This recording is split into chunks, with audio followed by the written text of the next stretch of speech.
Αγαπητοί φίλοι, να σας καλωσορίσω στη σημερινή μας εκδήλωση. Ο τίτλος είναι «Κρίση, τύπος και δημοκρατία» και ο στόχος μας είναι να παρουσιάσουμε και να συζητήσουμε, ο στόχος αρχικός ήταν να φέρουμε κοντά διαφημιστές και διαφημιζόμενους μαζί με μέλη των διευθύνσεων ή εκπροσώπους τέλος πάντων των έντυπων μέσων μαζικής ενημέρωσης. Ο λόγος για τον οποίο θέλαμε να φέρουμε κοντά αυτούς τους δύο φορείς ή αυτούς τους δύο εκπροσώπους από αυτούς τους δύο διαφορετικούς χώρους είναι ακριβώς επειδή αναγνωρίζουμε ότι λόγω της οικονομικής κρίσης τα παραδοσιακά έντυπα μέσα μαζικής ενημέρωσης αντιμετωπίζουν άμεσον κίνδυνο. Ο κίνδυνος συνίσταται ακριβώς στο ότι ουσιαστικά οι δημοσιογράφοι χάνουν τη δουλειά τους και εφημερίδες απειλούνται με κλείσιμο. Αναγνωρίζοντας ότι ένας υγιής τύπος, ένας υγιής και πολυφωνικός τύπος, δηλαδή ένας υγιής και πλουραλιστικός τύπος, όπου εκπροσωπούνται διάφοροι τρόποι του να βλέπει κάποιος ένα γεγονός, είναι απαραίτητο συστατικό μιας υγιούς δημοκρατίας. Εξού και εμείς ως πολιτεία, εφόσον και στο λογότυπο μας και ενδιαφερόμαστε και ένας από τους κύριους λόγους ύπαρξης μας είναι ακριβώς η μετάδοση και η διασφάλιση, ας το πούμε, της δημοκρατίας στην κοινωνία μας. Γι' αυτό αποφασίσαμε να λάβουμε θέση για αυτόν το τόσο σημαντικό θέμα με πρώτο βήμα αυτήν την εκδήλωση.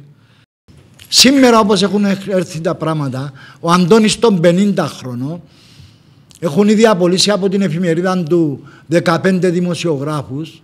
Ο μισθός του έχει πέσει κατά 40% και ο ίδιος, θέλω να το πω πώς νιώθει, είναι έναν πουλί τρεμάμενο. Δώστε τη διάσταση εσείς.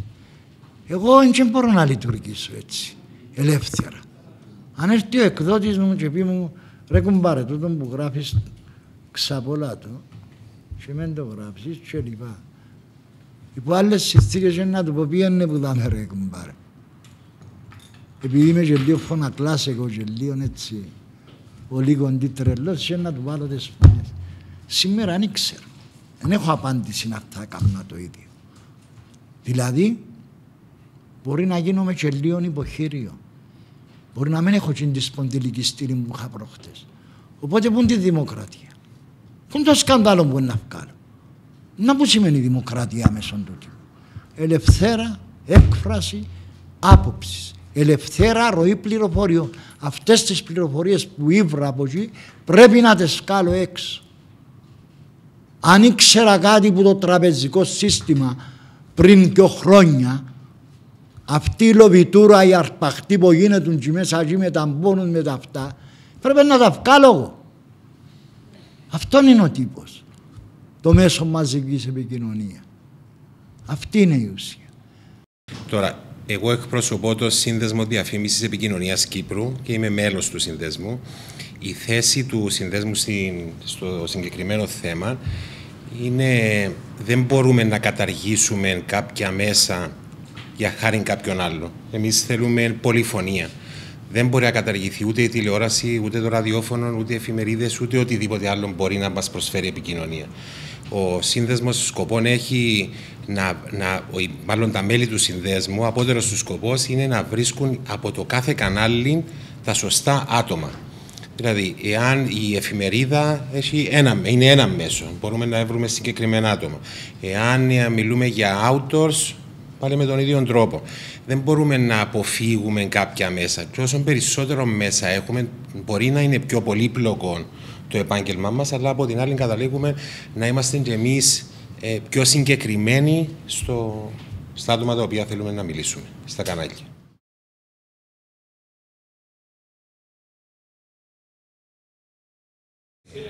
Να μας πεις, νομίζω, για να μάθουμε όλοι,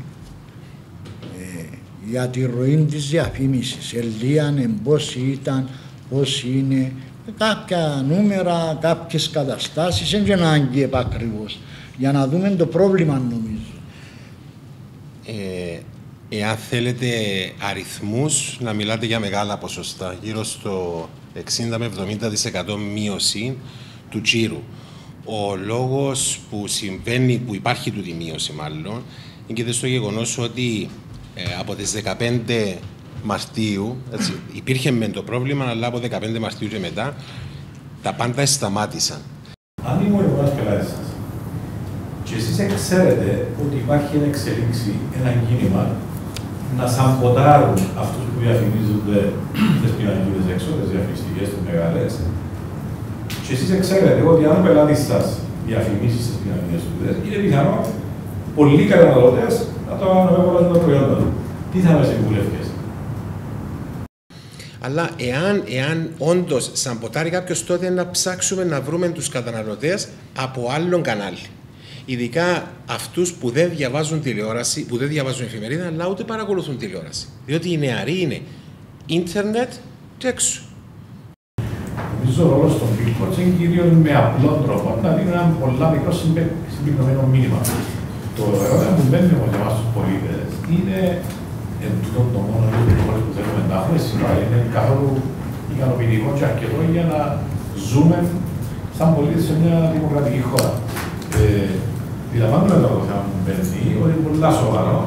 Ωραία, πες και ότι επίσαμε να μην διαφημίζουν κάποιοι διαφημιζόμενοι στα billboards, δεν σημαίνει κατά ανάγκη ότι να διαφημίσουν στις εφημερίδες ή στην τηλεόραση. Δεν θα διαφημίσουν ποτέ.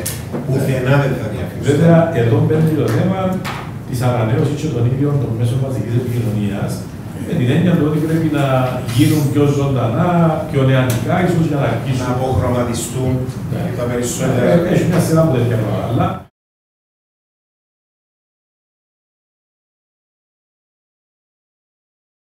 Σίγουρα το διαδίκτυο δεν το βγάζουν απ' έξω, πλέον. Απλά δεν το μάθαν ακόμα. Δηλαδή είναι στη διαδικασία να το μάθουν. Ούτε πώς δουλεύει, ξέρω. Ναι, ξέρω. Δηλαδή νομίζω ότι το διαδίκτυο είναι το Facebook και τα Google Ads.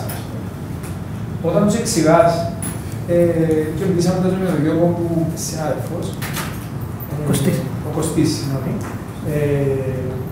ότι το διαδίκτυο έχει άλλες δυνατότητες. Ότι είχαμε δημιουργήσει μια κατάσταση στην Κύπρο, η οποία ευόλευε όλους και τούτα τα πράγματα αυτή τη στιγμή καταπέφσαν. Ήρθε το διαδίκτυο, είναι αλήθεια και σας το λέω, διότι είχα περιοδικό αυτοκινήτου, το Trike για παράδειγμα, και έφτασε να πουλά 1500 φύλλα μέσω της σημερινής που το έγιναν το Σάββατο για να ενισχύσουν και την εφημερίδα και το περιοδικό. Αυτή τη στιγμή βγάζουν την Offside Auto, που είναι μια διαδικτυακή εφημερίδα του αυτοκινήτου, η οποία στέλνεις κάθε πέμπτη μια φορά μια εβδομάδα. Από τα 1500 που πουλούσαμε το Drive, αυτή τη στιγμή η Offside διαβάζεται από πάνω από 20.000 την εβδομάδα. Τούτους τους αριθμούς δεν μπορεί δυστυχώς να τους αντικαταστήσει το έντυπο. Για να μην μακρηγορήσω την πέφτει του διαδικτύου. Υπάρχει τρόπος, κατά την άποψή μου, να βοηθηθούν τα έντυπα. Είναι δύο. Ο ένας είναι ότι διαφωνώ με το που λέμε με τα billboards, ότι συμφωνώ με τον ότι δεν πρόκειται να οδηγήσει πουθενά. Θα οδηγήσει ίσως σε άλλα μέσα και το τελευταίο που θα οδηγήσει είναι το έντυπο. Ο μόνος τρόπος είναι να πιστεί η πολιτεία, εάν θέλει να κρατήσει κάποια έντυπα, να βοηθήσει σαν πολιτεία. Το οποίο την περίοδο αντιλαμβάνεστε ότι είναι πάρα πολλά δύσκολο, δεν υπάρχουν λεπτά. Όμως πρέπει εν μέσω όλης αυτής της διάλυσης σε όλες τις δουλειές που υπάρχουν να υπάρξει ανανέωση. Η μόνη ανανέωση που μπορεί να υπάρξει και ο εξυγχρονισμός μια πολλά βασική είναι το πράγμα. Μπορεί να γράψεις έναν άνθρωπο και να έχεις και βίντεο μέσα στην εφημερίδα. Πολύ απλό. Με το τηλέφωνο. Δηλαδή. Εξαρτάται και τι γράφεις, βέβαια. Βέβαια, ναι, αλλά θέλω να πω. Προχτές έβαλαμε τον τύπο που έδωσε το αεροπλάνο του Αναστασιάδη. Εντάξει, το έντυπο είναι ότι ο Λεμπέντεφ, πώς λέγεται, ο οποίος ήταν αυτό και έχει την independence, δεν ξέρω. Έβαλαμε το εμείς τότε. Δεν ξέρω αν το βάλεις εσύ. Εμείς έβαλαμε τον τύπο που το πουνιάρε μου, σηκώνεται στην τηλεόραση του πουνιάρε όμως. Βάλεις το σε βίντεο. Τούτο το πράγμα πρέπει να βάλεις σε εφημερίδα. Γιατί δεν το βάλει, γιατί δεν προχωρούν οι εφημερίδες σε ένα φρεσκάρισμα να έχει καθημερινά πέντε τουλάχιστον τους κώδικους, δεν στοιχίζει τίποτα. Βάλεις το μέσα στο άρθρο σου. Τίποτε απολύτως, μηδέν το κόστος. Και έχεις και βίντεο. Ή έχεις έναν άρθρο που θέλει να γράψεις τόσο, και ο χώρος σου είναι τόσος. Λες, διαβάστε τη συνέχεια εδώ. Απλά πράγματα όπως η τεχνολογία, η διαφήμιση διαδικτυακή, η pay-per-view και pay-per-click, δηλαδή ας πούμε, είναι απλά βάλω ότι είναι ένα fixed 200 ευρώ την ημέρα, είναι βάλω ότι 200 ευρώ, νομίζουν ότι θα δίνουν 10.000 φορές ή θα κάνουν click. Ή το άλλο, βλέπω ότι το μου βλέπω από εφημερίδες δεν κάνουν αρκετά στη στρατηγική τους, και να απολέσω στην λέξη, για να είναι απλά να δεις διαφήμιση, απλά να εύχομαι να έρθω κοντά μου για να τη δουν και να βγάλω έσοδο. Πρέπει με κάποιον τρόπο να συμπεριλάβεις τους χρήστες, to engage τις χρήστες, επειδή βλέπω την πράγμα του διαδικτύου. Πρέπει με κάποιον τρόπο το κοινό σου να το βάλεις στη συζήτηση. Και υπάρχουν διάφοροι τρόποι. Εντάξει, αλλά βλέπω οι τρόποι που χρησιμοποιούν ακόμα και τούτοι τρόποι που κάποια μέσα χρησιμοποιούν έντυπα στη διαδικτυακή μορφή για να φέρουν τον κόσμο μέσα, δεν είναι με στρατηγικό τρόπο που κάνουν.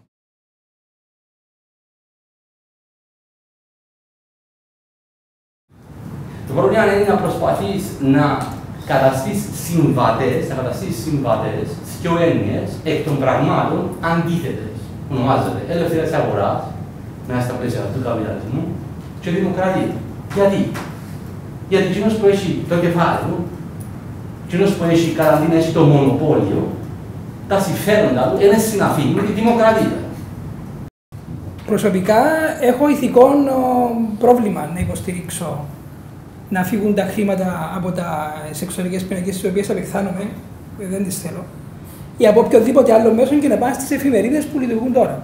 Τις έντυπες εφημερίδες, οι οποίες δεν πείθουν, παρά το ότι με το που λέω ξέρω ότι είναι εις βάρος της εργασίας μας και εις βάρος συναδέλφων. Δεν είναι ελεύθερα και δημοκρατικά τα μέσα που έχουμε στην Κύπρο. Διότι διοικούνται από συγκροτήματα, από εκδότες που δεν είναι ούτε οι εμπνευσμένοι εκδότες που άρχισαν να βγάλουν τις εφημερίδες, που ήθελαν να παράξουν έργων, κοινωνικών έργων, να εκπαιδεύσουν τον κόσμο, να δώσουν μια άλλη προοπτική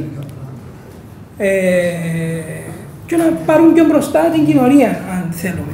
Οπότε με τους δικούς μου ηθικούς κανόνες και τρόπο σκέψης, θεωρώ ότι είναι πολλά ηθικό να ενισχύσω την έντυπη έκθεση αυτών των εφημερίδων. Υπάρχουν κάποιοι δημοσιογράφοι οι οποίοι δεν έχουν ορθή τη σπονδυλική στήλη. Υπάρχουν κάποιοι ενίοτε που θέλουν να εξυπηρετήσουν κάποια συμφέροντα. Να μην τα παρουσιάζουμε, αγαπημένοι μου, ότι όλα είναι μαύρα κάραχλα και όλα είναι καθοδηγούμενα και πιάνω τους που το χερούδι ή το φτύν και λαό τους είναι να μπουν να γράψουν. Δεν είναι έτσι τα πράγματα. Φυσικό ότι το πράγμα είναι να γίνει. Δεν μπορείς να το σταματήσεις, αλλά το ζήτημα είναι πώς επηρεάζει το επάγγελμα τώρα η κρίση.